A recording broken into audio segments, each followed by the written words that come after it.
So, Nitro 129, also March 2nd, 1998. I think I neglected to mention that at the opening of the show. March 2nd, 1998, everybody. 19 years ago this week, everybody. It's the easiest way to find it. The NWO shows up in a limo, and we watch them walk backstage for a while. Chris Benoit versus Scotty Riggs in the opener. Short match. They brawl back and forth. Benoit hit the Rolling Germans in the crossface and won. And the announcers were sure to point out the flock did not attack Benoit after the match because they knew they would get their ass kicked. My favorite part of this match is they're outside, and Benoit's beating up on Lodi. Mm-hmm. And Riggs flies through the air and hits Benoit. And I guess he didn't hit him hard enough. Oh, yeah. Benoit just kept beating on Lodi. So Riggs had to try it again. Or maybe Benoit thought, I have not given this man a sufficient beating, and thus I'm not going to sell for you until I've beaten him severely. This is not like a few weeks ago when Hall hit somebody with a baseball bat and was trying to pull it, protect them, and so they didn't know they were hit. Right. Riggs waffled Benoit, and Benoit just didn't care. He just kept on beating Lodi. I like Lodi's sign that just said for no reason, Bobby Heenan is great. Because he is. Nick Patrick was the official for this. Nick Patrick has cut his mullet and clean shaven. I guess he's not a heel anymore. Ready for his 43rd turn in this program. The announcers said Randy Savage had been named Harvard Lampoon's Real Man of the Year. I remember this vividly from the time. And they added, and this is a quote, and you know something like that has to stick in the craw of Hollywood Hulk Hogan. Yeah, he got a comedy award. I love wrestling sometimes. Dude, they played it up like this was a big, important, legitimate award. Yes. It's fucking great. So they showed Randy visiting the Harvard campus to accept his trophy in person. I mean, really, if there were a Real Man of the Year award, I mean, Randy Savage, a guy like that should get it. Sure. But they edited this whole presentation in NWO style with rapid cuts and music and all that. Hogan and Bischoff came out for a promo. I'm done with these two. I don't need to see them ever cut a promo again. I know I'm going to see them cut a promo every week for like 3 more years. Vinny, there's so much bad stuff we've been watching that this is not near the top of the list. They just come out and talk. Yes! So you'd rather watch the Headbangers and these two guys come out every week? No, the Headbangers...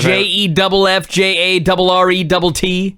Those are both worse than Hulk Hogan talking. The fucking DOA? That is...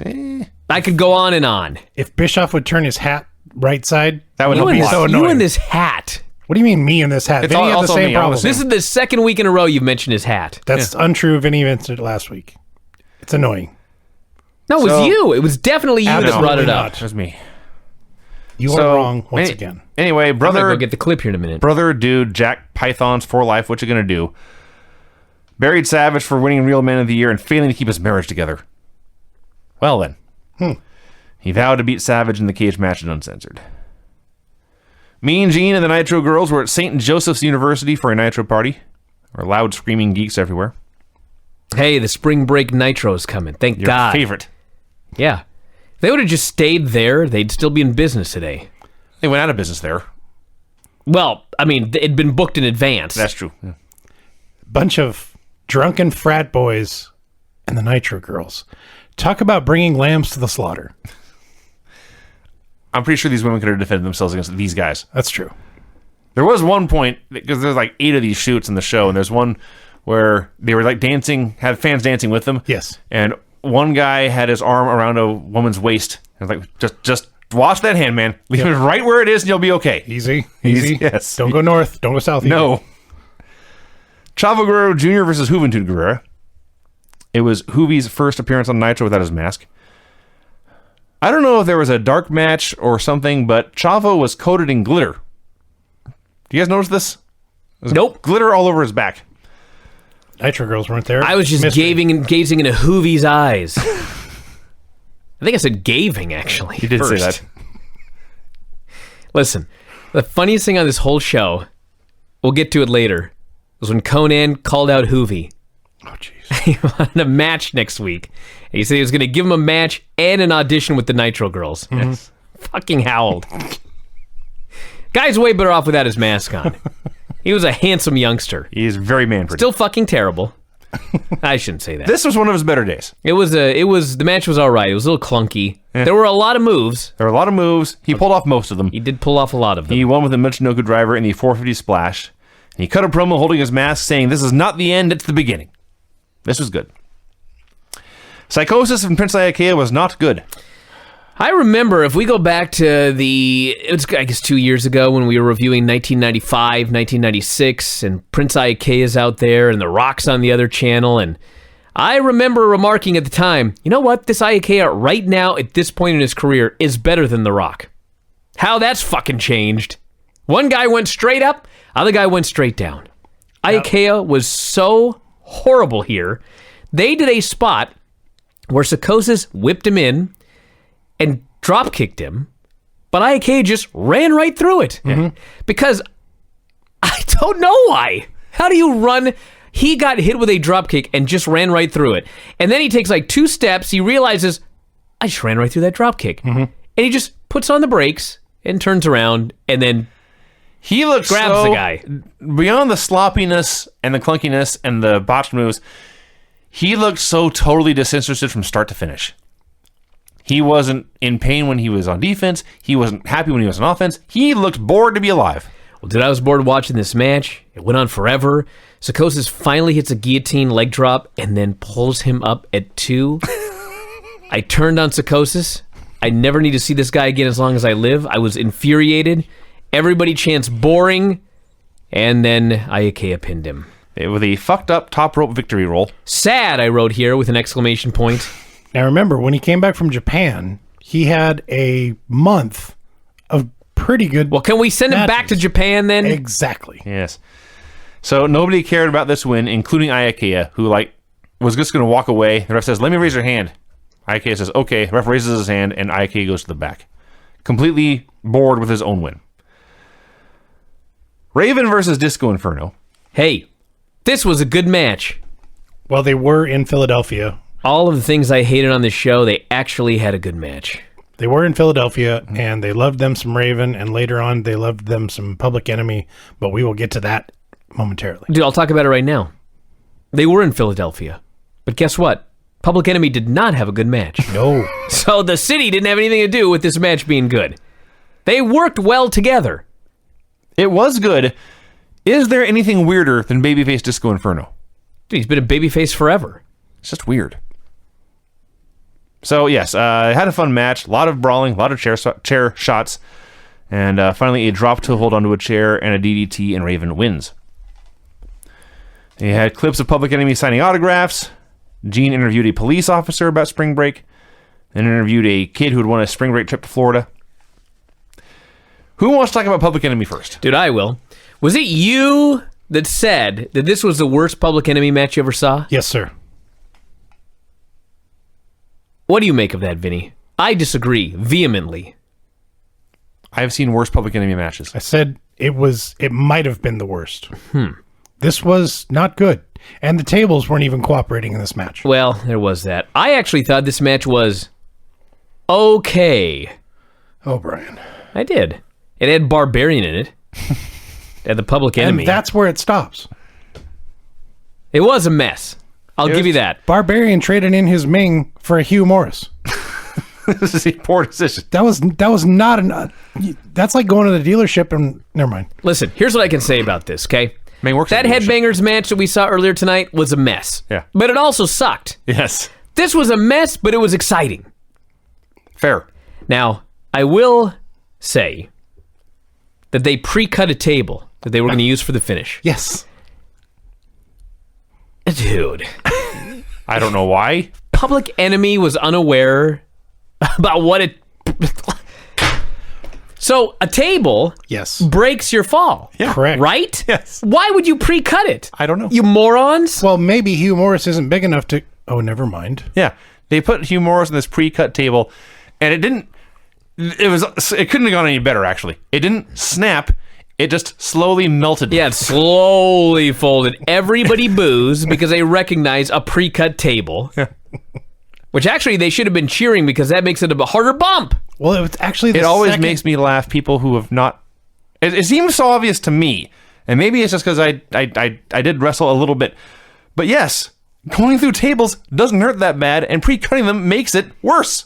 Why did they pre-cut it? This was the second table used in the match as well. The first one wasn't pre-cut. Let's talk about that first table. So it's Public Enemy's table, they said. Well, yeah, because they... So these idiots, They labeled them. they spent the time to get some fucking tape and tape TPE on the table. Right. Not PE. Yeah. They're not Public Enemy. That's the rap group. Yeah. They're the Public Enemy. Yes. Now, saying that, their jerseys just have PE. Sure. There's no T. I was like, did you have to make a T? That's what bothered me the most about this Would goddamn Chuck match. D have sued you? Yeah, what the hell? So, yeah, the first table spot was they attempted to put Jimmy Hart through a table, and Oh, my God. They ripped Jimmy Hart's shirt off. Yes. He's running around with no shirt on. he had the best tan in the match. Well, he had the best tan. He did not have the best body. He Although had I didn't the see second Johnny- best body. I didn't see Johnny Grunge with his shirt off.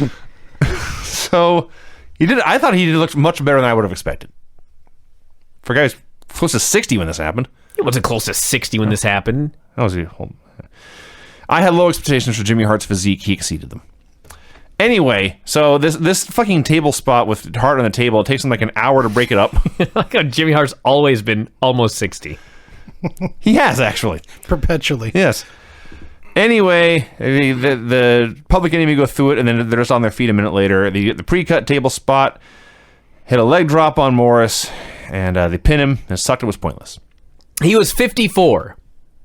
That's kind of close to 60. It's kind of close to 60. Closer to 60 than a 40. But he's 73 now, which is also kind of close to 60. No, it's close to 80. You always round up Oh. when you're trying to make a guy sound old. So you're 50? Yeah. How that works? Yes. Okay, we got it. Actually, I am 60.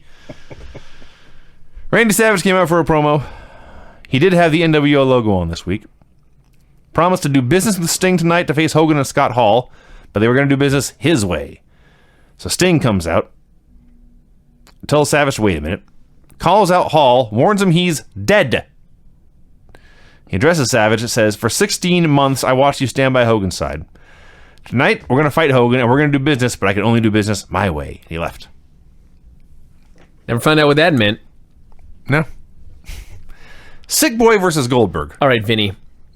Tell me right now. You tell me with a straight face that Sick Boy is better than Petrov. Because he's not. Who is not in this match. He's worse. Vladimir Petrov is better than Sick Boy. And Vladimir Petrov is at least working with good guys every night, so within about 2 months, he's going to be way better than Sick Boy, who I don't think ever wrestled, except occasionally on television, having hideous matches. This was very bad. Oh my God, it was so bad. He goes for one springboard move, Oh, yeah. and Goldberg just kind of catches him in a chokeslam and throws him down to the mat. So that was cool. Then, like 10 seconds later, he tries another springboard, and he jumps up, and his feet hit the middle rope, and the next thing you know, he's flying out of control halfway to Goldberg and lands on his ass in the middle of the ring. I will concede, Brian, Vladimir Petrov never did anything that bad. That I will admit. At least Vladimir could jump off the top rope successfully And land. grab a man's neck. He could obey gravity. He went to do the springboard, and it's like his right foot slipped out from under him, and he just crashed on the mat. Then Goldberg had to figure out what to do. Yes. And his response was, "I'm going to get you." That's what he did. That's what you're supposed to do. It caught Goldberg so off guard, he almost fell down. In sympathy. He hit a spear from the side. So He it hit a was pounce. He hit a pounce, yeah.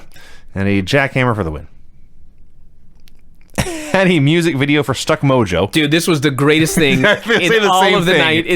This saved the Attitude Era. They've earned another 6 months before I give up because of this. So here's the story, okay? Now let me tell the All story. right, have at it. There's a band called Stuck Mojo. Not anymore. Okay, there was. They're Fozzy now. So they've got a video that was gonna be on MTV, but Nitro scooped them. So it's fucking hilariously terrible. It's a bunch of skinny geeks screaming, and then the Flock shows up. They're, I guess, performing in a ring. The Flock shows up, including Ron Reese, Yeah. who looks like a giant hornswoggle. Oh, yeah. So this is the story of the music video. Let's start with that. The story the music video is telling Behind the music. is these skinny geeks are in there doing a concert in a goddamn wrestling ring at the 321 Battle Arena here in Seattle. There's like 30 people there in this tiny building. Don't knock it. The till you try fucking it. Flock shows up and they start beating up the band. Yeah. As one does. DDP is there. And he's like, God damn, I got to do something about this. First, he's got to finish his cigar. Yeah, he's looking on in disapproval, but this cigar is not going to smoke itself. He smokes a whole cigar first. He goes down there. He beats up all of the bad guys single-handedly. He ends up giving Hammer the big diamond cutter, and everybody's happy. So I'm watching this, and I'm just going, I got to watch this again. So watch it again. I'm like, this is just the craziest fucking thing. It's the same song. Like, WWE didn't have to put a new song in, which would have been hilarious. They had a different song these guys are lip syncing to. Go back, and DDP is with Mike Tenay. Here in March of 1998, they come on national television, and they explain that it was a shoot. Yes. That is the best Stuck part. Mojo was filming a video Right. in one take, apparently. Yes. And a bunch of fuckers ran in, the flock, and they started beating up the band members. Yes. But thank God that DDP was there. Yes. And in the course of the length of the song, Right. which, by the way, how they kept singing when they were getting beaten up in this one take, I'm not sure how that happened. Well, it's but not they very good did. music, so He saved the day. Yes. When they introduced this video, Shivani let us know that Paige had been invited to be there for this video shoot because he did the thing at the beginning. But then Raven and the flock had tried to ruin things, and fortunately Paige had been there to save the day. This is a real thing that happened in WCW world. By the way, kids, if you're going to attempt to smoke a cigar in the amount of time it takes for one song, you're going to be ill. Yeah, don't do that. Well, DDP pulled it off. DDP is cooler than any kid Which listening to the I show. can believe, Yeah. actually. Yes. I think he could have ate that cigar. I took one look at that guy. So yes, this was awesome. Unbelievably Raven and the flock great. Like hideous, but tried unbelievably to great. ruin a music video because they couldn't stand Stuck Mojo. Now, the best part is that there was fans all around all four sides of this ring, and they were losing their minds. And as DDP was dispatching of the flock, the crowd said, "These people need to body surf." Yeah. And they took these evil men and they body surfed them as Well- they hit the crowd. As the flock was throwing guys out of the ring, they were also doing their own stage dives. The only part of this I remembered was Kidman doing a shooting star press into the crowd. Yes. Because it was awesome. It was unbelievably awesome. But then even during the fight, like Paige backdrops Kidman over the rope and the crowd catches him. Now, I want to go back there and watch this again. I love this. I loved it too, and I gotta defend WCW here. So, as absolutely preposterous as this was, and it was, the thing was, they got a lot of publicity being in a Stuck Mojo music video that was going to air on MTV. And Diamond Dallas Page is feuding with The Flock. So, there's no other way to explain this without blatantly breaking kayfabe. Sure. Right? Yeah, sure. So Diamond Dallas Page is there working with the flock and doing moves on them. You can't come out and say that. It was like they were... That would have been worse. Either way, they were fucked. I don't think they were fucked the way they did it. Well, I think it was awesome the way they did it. it was awesome, but it was absolutely ridiculous. Of course it is. And then Hammer comes out. So We got the rematch from Goddamn last Hammer week. didn't learn his lesson. Like, you idiot. We just watched you get a diamond cutter. yeah. These two wrestled last week, and then Diamond beat him up in a music video, and this is the rubber match. So yeah, they wrestle a while. Hammer does a blatant low blow right in front of the ref. Page hits a wacky diamond cutter variant, and Raven attacks for the DQ. A theme that will repeat through the rest of the show. So there's a brawl going on. Benoit runs out to make the save. Page accidentally punches him, and they have a three-way brawl. More clips from the college party. We got Bret Hart coming out for a promo. Got a Beavis and Butthead sign on TV. Couldn't even believe it. He runs down the NWO. He promises to beat Kurt Hennig. The best line he says, "By the way, my dad could beat up your dad." It was so awesome because there's one man in all of professional wrestling that could unironically say that line. Yes. And Yeah. be deadly serious about it. And it's Bret Hart. Absolutely. Stu could beat the axe. And can you imagine that Bret Hart gets fucked in Montreal, And WCW signs away the guy that got screwed out of the title. He's the rightful WWE World Heavyweight Champion. He never lost the belt fair and square. And his first match on Nitro is with Crush. Brian Adams. Yeah, that's not how I would have done it either. He did say he would beat Brian Adams tonight. Not to mention, they got Davey Boy. Mm-hmm. And he's had one horrible, awful match after another, including tonight with Scott Norton. So Scott Norton and Davey Boy Smith. Could Ted Turner's multi-billion-dollar entertainment media conglomerate have found a worse version of Rule Britannia for Davey Boy's music? Did they have an old 1930s vinyl record playing and hold like one of those big the big phonograms with a big horn, and hold a microphone up to that? I like to think that Lee Marshall was holding his phone up to a phone. That's even better, yeah. So they had a 2-minute mean guy match, and they're brawling on the floor. Norton shoves down the ref. The ref calls for the DQ. That was a waste of time. Now listen. As much as we ranted and raved about the Headbangers finish on Raw and how the director missed 5 fucking minutes of the finish, at least afterwards, they showed a replay. So we actually found out what happened, and Vinny was able to go write it down. These guys have a 2-minute match, the bell rings, the announcers have absolutely no idea what happened. They don't know if it was a countout, they don't know if it was a DQ, they have no idea what the finish is, and then they just left. There was no replay, there was no clarification. I did not need a replay. It was all on camera. It would have been nice if they would have at least alerted the announcers, since it's their job to tell us what happened. Oh, that's true. Conan comes out for a promo. He's the Hamburglar, right? He is. I could see that. Yes. Google it. No, I remember the Hamburglar. It just caught me off guard. He looks exactly like the Hamburglar. Huh. Minus the mask. No, the sunglasses. Okay. Yeah, all right. The more I'm thinking about this. Okay. The point is, the guy from the evil, hated, vile New World Order comes out there and sucks up to the Philly crowd. Yep. Gets himself over. Also from ECW back in the day. Way back in the day. Mm-hmm. Wasn't there a thing he literally stole music, as in the cassette tapes music were on? I seem to recall this happening. So Conan says Hoovy is a punk Mark Buster because he lost his mask. Mm-hmm. Leads to Conan versus Super Colo.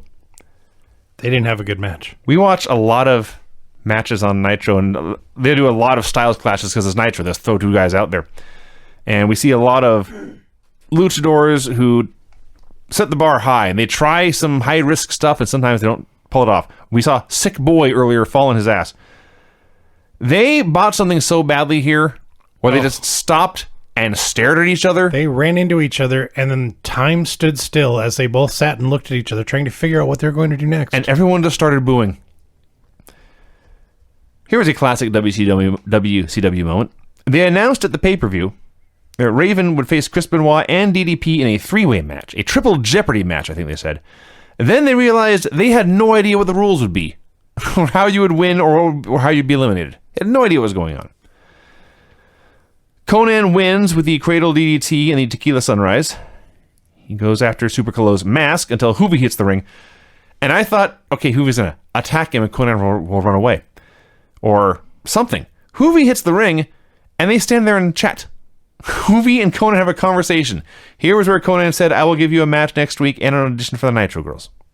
And he left, and Hoovy doesn't speak English well enough to understand what he says, so he just shouts the English he knows, I want a match, over and over again. You know Conan's finisher, that 187 move that he does, and then he follows it up with the stupid submission hold? Yeah. He shouldn't have used that submission hold. That finisher, the 187 where he cradles a guy and hits the DDT, that should be his finish. I know he doesn't have to worry about it now. But, Well, maybe he wanted 2 moves. But then don't use them both in the same match. Gotta get them both over, brother. All Who right. cares? Got far bigger fish to fry. They showed Brian Adams turning on Bret Hart a few weeks ago. Ric Flair came out for a promo. Best thing on the show. Aside from Stuck Mojo, this was the best thing on the show. The first thing that I thought was, it is too bad that Mean Gene is at that party at St. Joe's, because I don't get to hear Ric Flair say Mean Gene's name. Mm-hmm. And then Flair says, like, word for word what I have been thinking. It's too bad I'm not at that party with Gene and the college girls, but I've got to see this main event. So Kurt Hennig and Rick Rude come out, and they're in Philadelphia, and Flair makes a hockey joke. God, you know that I just got to mention, that's one of those things that, like, Flair had to explain why he wasn't at a college with a bunch of college chicks. Yeah. I got to see this main event. That's a lie. Flair put everybody over. Yes, he did. They just tried to make an explanation for it that also put over the main event. Good for you, Rick. So Kurt Hennig and Rick Rude come out, and Ric Flair makes a hockey joke referencing the Flyers and the Pittsburgh Penguins, mentions a man named Jaromir Jagr, who compared them to Hennig, because Hennig was the heel and Jagr played for the other team, so the Philadelphia fans would boo him. The reason I bring all of this up is just to point out that here we are, it is February 28th, 2017, Jaromir Jagr still playing in the NHL.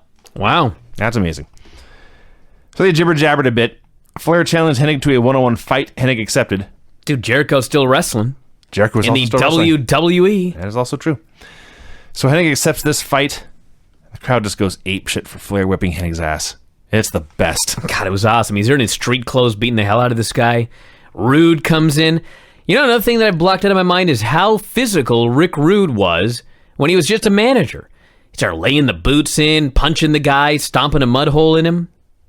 So at the end of this brawl, this not sanctioned match, just a fight, Hennig hits a fisherman's suplex with a bridge.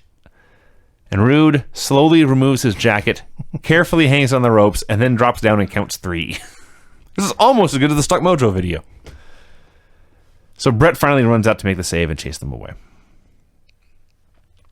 So, I think it was just a week ago, Scott Steiner finally turned on his brother, joined the NWO, and got a whole new look. Cut his hair, dyed his hair, got new gear. He's a new man. Here he is on Nitro for his re-debut for the new Scott Steiner. Who did they dig up to have him face? Hacksaw Jim Duggan. All right, now before we get to this, I'm looking at my notes here. Something happened before this match. I'm just going to read what I wrote. Gene interviews a bird at the Nitro party. Yes. And I thought, I honest to God, a second ago when I read that back to myself, I thought, I can't remember the last time that I referred to a girl as a bird. Like, what the fuck? And then I realized, wait a second. He interviewed a bird. There's a mascot. There was a man dressed up as a bird. Yeah. Or maybe a woman, I don't know. And Gene interviewed the bird.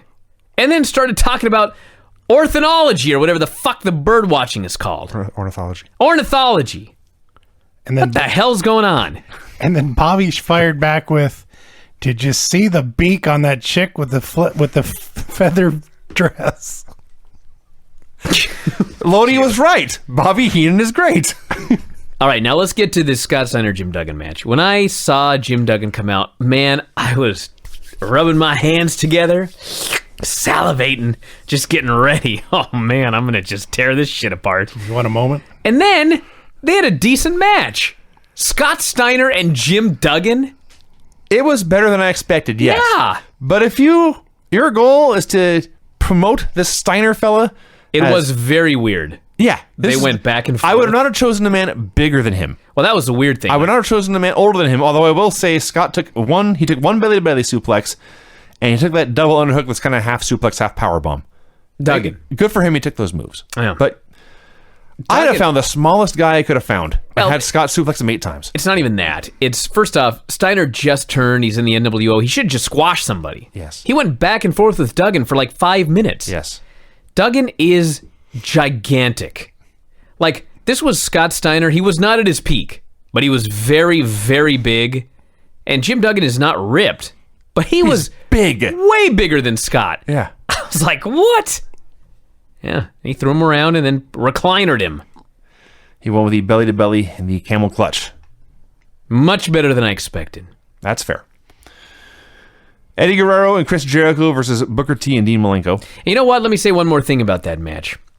So, the reason I thought it would be so horrible is you think of Scott Steiner, and he's like a crazy man, and he does all sorts of this wild shit, and he throws people in the air, and he suplexes them, and he tosses them off the top rope and everything like that, and I'm thinking, man, Duggan can't do any of this. But what I neglected to think about was the fact that even though his character, Big Papa Pump, was a crazy man, And in real life, he did bump into a construction worker and get in big trouble for that in his car in a road rage incident. But he's still a professional wrestler. And he looked at Jim Duggan, and he thought, how can I work around this man for 5 minutes? And he did. And it was a decent match. Sometimes you gotta idiot-proof it. That's true. And he did it here. Eddie Guerrero and Chris Jericho versus Booker T and Dean Malenko. Why weren't Eddie and Chris just a full-time team for like 5 years? Now, I realize WCW. They're both unbelievably awesome, so anything they did would have, and in fact was unbelievably awesome anyway. But this is the best team I ever saw. And they did like 3 matches. They're so great. This is a short match, but it was awesome while it lasted. Guys were flying all over the place. And then Malenko, who was a match with Jericho at the pay-per-view, caught Jericho in the cloverleaf, and Booker T held Guerrero's foot so Guerrero couldn't break it up, and Jericho tapped out and Malenko won. This all made sense. These are short but glorious. Let's talk about the most notable thing. They announced on Thunder, the over-the-top rope rule has been rescinded. Probably because they watched Raw the last 2 weeks. February, March of 1998, they finally rescinded that stupid rule. A bunch of NWO dudes came out for a promo. Scott was with them, and he explained that today they were going to induct his brother Rick into the NWO. So Rick Steiner and Ted DiBiase come out. And Rick hits the ring, and he's all smiles. He does the too sweet thing with everyone in there. And Kevin Nash holds up a shirt. He is sure to mention these shirts are available at the merchandise stand as we speak. I just love that Kevin Nash did the induction speech, which was very nice given he and Hall tried to kill the Steiners in an automobile accident a year earlier. That's true. Things happen, Brian. I guess. You can't live in the past. You can't. Or this business would be really stupid. So Nash gives the shirt to Rick, and Rick takes it, but then throws it in Nash's face and punches him, and he runs wild for a while, and he basically clears the ring, and he's going after Scott, and Scott, of course, is backing away and backing through the ropes, and everyone else swarms Rick and attacks him. So Rick's plan was to go down to the ring with 5 men and attack them. Kick all their asses. Very close to Geek of the Week territory here. They never said he was a bright man. They said he was Actually, they did. They spent the whole thing talking about how he was smart. I see. And in the Scott Steiner match, the announcers were going on and on about how, yeah, Rick barks, but he calms his brother, and he's intellectual. They didn't suggest Rick was the smart one. Then this shithead comes out here like a complete idiot. Like he was Ziggler. He's a little overconfident in his ability to beat up five champion wrestlers. So as they're destroying him, Nash is about to hit a powerbomb when Giant shows up. Actually, first he tries the powerbomb, but Rick, I sincerely believe, backdropped his way free. I thought it was a shoot because I was like, did I just see Kevin Nash bump? Yes. Like, there's no way that was planned. It's that he took a bump, but the way he goes up and the angle he's at, this is like Rick says, fuck this. He just threw this guy through the air. Threw this giant through the air because he wanted to and he could. So he's gonna try it again when Giant shows up and everyone flees, but Nash, too slow after the backdrop, can't flee in time. Giant, who is wearing a neck brace, starts throwing headbutts. Bad plan.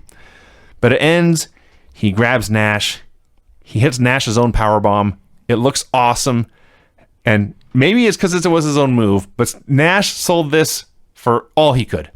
He took this giant bump in the middle of the ring, and his full dead man's pose, he's laid out there, and a minute or two goes by when they go to commercial, he has not moved yet.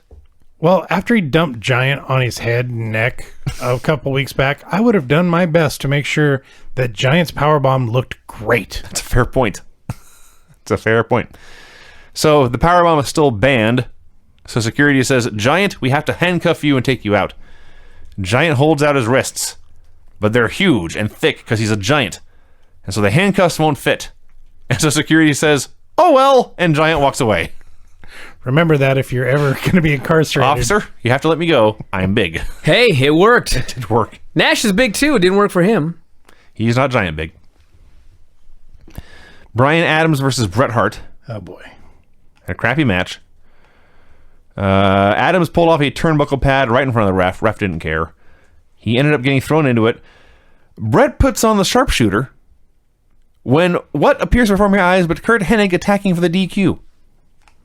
Bret Hart can't get a win in his first match on Nitro. No. Against Crush. Dude, and we were talking earlier. Idiot-proof the match. That's what he did here. Sure. Bret went in there and he idiot-proofed the match. With that said, he trusted Bryan Adams to deliver a tilt-a-whirl backbreaker, and that's one of the only moves he can do. He almost dropped Bret Hart. Well, I'm sure he did. But he did do that move all the time. And it's... Everything I've ever heard when these guys talk about Bryan Adams, I think everyone liked him. So, maybe, I don't know. Anyway, yeah, Bret can't get a win. Hennig attacks for the DQ, and the three men are all brawling as we go to break. We had Sting and Randy Savage versus Hulk Hogan and Scott Hall. We had another classic with Buffer out there. And he gets to do his big fancy intros for Hulk Hogan and Scott Hall. And then Sting and Savage come out, and he's right about to introduce them when they all hit the ring for a brawl, and he just flees and goes, "Let the match begin!" The match begin. That's right. Somewhere in the show, by the way, I forgot to write it down. I think it was the Steiner segment with the NWO. But there's a bunch of NWO guys coming out, and Buff Bagwell had been Buff Bagwell up to this point. And he took a sign from a fan that identified him as Buff Daddy. He thought it was the greatest thing ever. And he's showing it to all his friends, and they're like, "That is a cool name. You should call yourself Buff Daddy." So here's the origin. A fan called him that, and he stuck with it. Anyway, Sting and Savage versus Hogan and Hall. Hey, listen. The good news, they had something resembling a tag match for a while. This was pretty good, They actually. actually had a main event. They did. Oh, as opposed to doing 1 minute and then a run-in? Yeah. Yeah, they did 6 minutes and then a run-in. We got 6 minutes before our fucking run-in. Yeah. I like that they got the heat on Savage, hot tag to Sting. Sting's entire comeback was 2 stinger splashes, Scorpion. Just get right to the point. And then the NWO attacked for the DQ. This show. We've hit the era where every show is going to have Hogan speaking for 5 minutes, saying nothing, and every main event is going to end with an NWO DQ run-in. Haven't we had that for like at least 6 months now? Has it? I'm just pointing out that nothing changes ever on this show. Yeah. So there's a big brawl. Beefcake hits Savage with a stunner. Not very good. And you know what? It is true. Nothing ever changes on this show.